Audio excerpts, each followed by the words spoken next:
नमस्ते गाइस। तो मैं स्वागत करता हूं आपका एक्सीडेंटल डॉक्टर यूट्यूब चैनल में।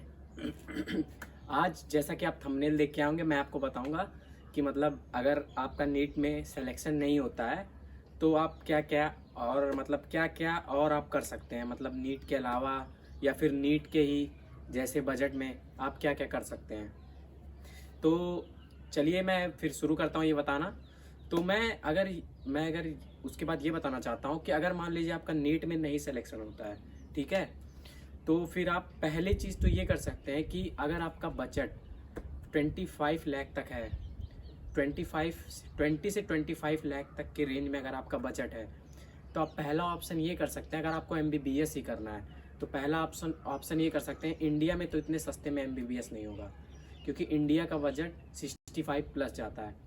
तो फिर आप क्या कर सकते हैं, आप बाहर के कंट्री से ट्राई कर सकते हैं, जैसे रसिया हो गया, चाइना हो गया, या और कहीं से ट्राई कर सकते हैं आप एमबीबीएस करना। क्योंकि बाहर के कंट्रीज़ में इंडिया के मुताबिक मतलब एमबीबीएस बहुत ज़्यादा लो कॉस्ट पे अवेलेबल है।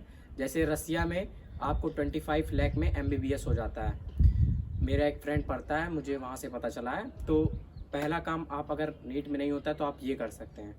फिर अगर आपको मेडिकल फील्ड ही नहीं छोड़ना है, मान लीजिए आपको मेडिकल फील्ड में ही रहना है, आप सोच रहे हैं कि मैं इतना पढ़ चुका हूँ नीट में, फिर मतलब नॉलेज नहीं वेस्ट करना है, तो फिर दूसरा काम आप ये कर सकते हैं कि मतलब दूसरा काम मतलब आप बायोटेक कर सकते हैं। बायोटेक का मतलब स्कोप है अपने इंडिया में, बायोटेक्नोलॉजी का। बायोटेक्नोलॉजी से रिलेटेड आप कुछ कर सकते हैं, बायोटेक्नोलॉजी से रिलेटेड कर सकते हैं, उसमें भी बढ़िया स्कोप है। मतलब CDRI में रिसर्च वगैरह ये सब में लखनऊ के साइड होता है, बढ़िया चीज़ है ये भी, आप ये भी कर सकते हैं।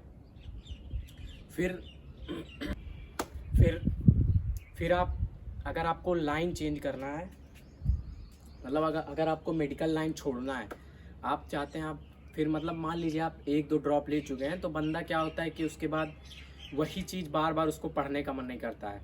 तो फिर आप सिविल के लाइन में ट्राई कर सकते हैं। जैसे उसमें इनकम टैक्स ऑफिसर वगैरह ये सब लाइन भी ट्राई कर सकते हैं, आईएएस की तैयारी कर सकते हैं, आईपीएस की तैयारी कर सकते हैं। मतलब 12th के बाद भी हम लोग सिविल की तैयारी कर सकते हैं, साइंस लेने के बावजूद। तो आप सिविल की तैयारी कर सकते हैं, ये भी एक बढ़िया चीज़ है।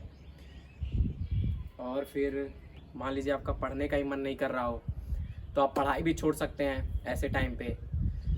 अगर मान लीजिए आपका पढ़ने का मन नहीं कर रहा हो नीट की तैयारी करते करते, तो आप फिर पढ़ाई छोड़ सकते हैं, उसके अलावा बिजनेस भी कर सकते हैं, वो एक बेस्ट ऑप्शन रहेगा।